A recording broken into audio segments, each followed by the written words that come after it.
탄수화물을 먹게 되면 최종적으로는 포도당이라고 하는 단당류로 바뀌어져서 우리 몸에서 연료로 쓰이게 되는데요.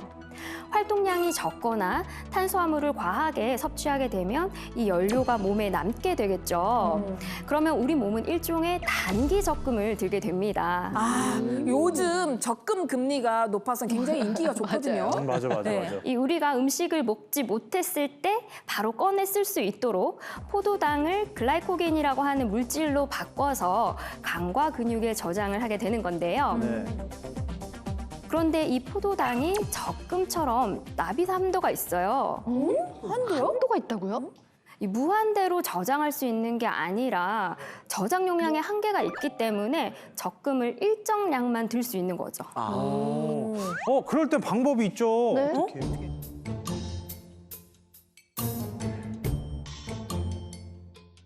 비상금으로 집 구석구석에 숨겨놔야죠. 아, 이쪽 구석 저쪽 구석이요? 그럼. 이 포도당도 윤성민 씨와 같습니다. 이 적금을 들고 남은 포도당들은 비상금을 숨기듯이 중성지방으로 바뀌어서 몸 구석구석에 저장이 되게 되는데요. 그래서 이 탄수화물을 많이 먹으면 포도당이 쓰고도 남아서 중성지방으로 저장이 되는 거죠.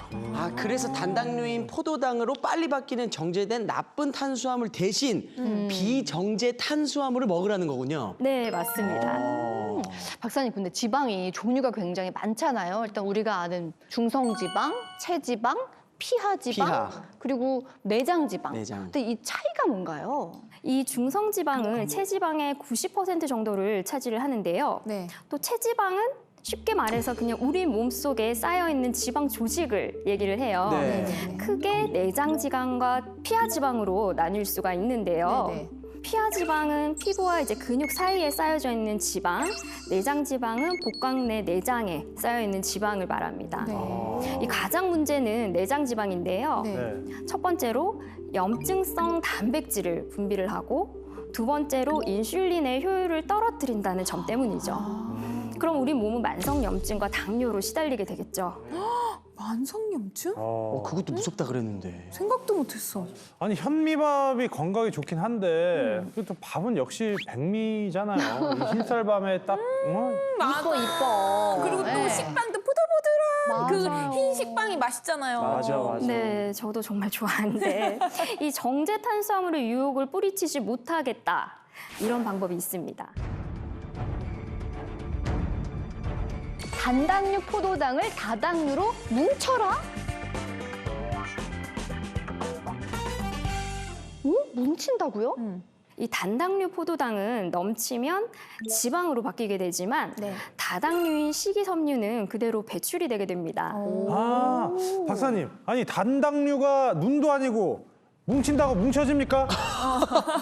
뭉쳐집니다. 어우, 저요. 뭉쳐져요? 제가 알기로는 이 윤성민 씨뿐만 아니라 여기 계신 가이드분들 모두 뭉쳐본 걸로 제가 알고 있는데 아직 저희 회식 안 했는데. 저희가 뭉쳤다고요? 아직 뭉친 적은 뭘 없어요. 뭉쳤지? 이 단당류 포도당을 다당류로 뭉쳐주는 것 바로 바로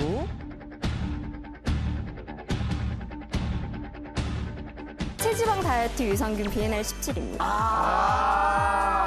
비엔날 17.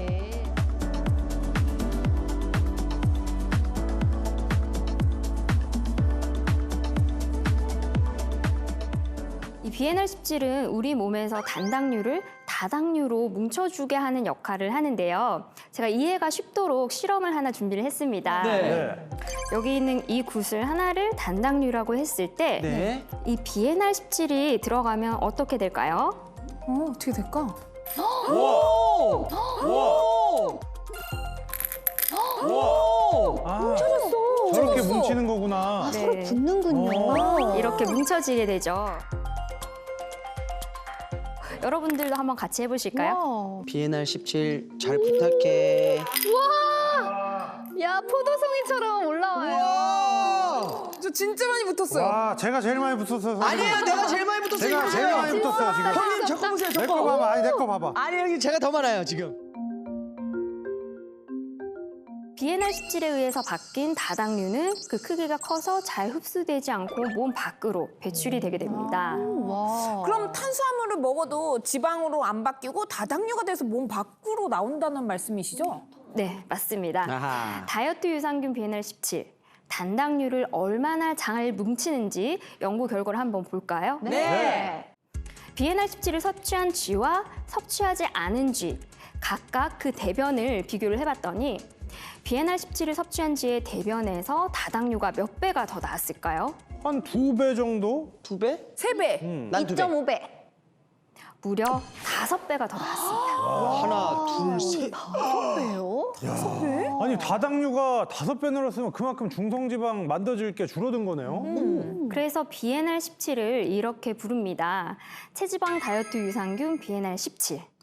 유산균으로는 국내 최초로 식약처로부터 체지방 감소에 도움을 줄 수 있다는 개별 인증을 받았습니다.